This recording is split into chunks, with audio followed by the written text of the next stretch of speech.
முன்கோபம் கொஞ்சம் ஜாஸ்தியாக இருக்கும் சார் அப்படின்னா. நிஜமாவா? நான் இப்போ நேரம் பேச ரொம்ப ரொம்ப சாந்தியாக ரொம்ப கம்போஸ்டாக பேசுகிறீங்க. நீங்கள் என்ன விதைக்கிறீங்களோ அதில் எடுக்க முடியும். நீங்கள் அன்பாக பேசும் பொழுது நானும் அன்பாக தான் சொல்ல முடியும். நீங்கள் அதிகாரத்தை என் மீது செலுத்த நினைக்கும் போது அதிலிருந்து நான் விடுபடுறதுக்கு நான் என்னுடைய முயற்சி எடுப்பேன்.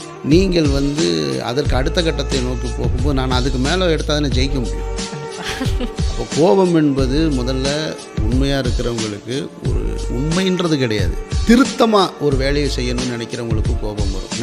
நான் உண்மையாக இருக்கிறேன்றதை விட ஒரு வேலையை திருத்தமாக செய்யணும்னு நினைப்பேன். அது இப்போ நான் வெறுமனே இங்கே உட்காந்துட்டு இன்டர்வியூ மட்டும் கொடுக்கணுன்னா இவர் ஏசி ஆஃப் பண்ணுறதை நான் கவனிக்க வேண்டிய அவசியமே கிடையாது.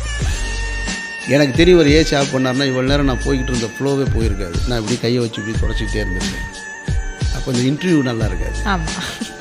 அப்போ ஒரு விஷயத்தை திருத்தமாக செய்யணும்னு நான் நினைக்கிறேன். அது என்னுடைய பழக்கம், என்னுடைய பழக்க வழக்கத்தில் இருக்கிறது. அப்போ கோபம் வரும், இதை ஏன் சரியாக செய்யலைன்னு.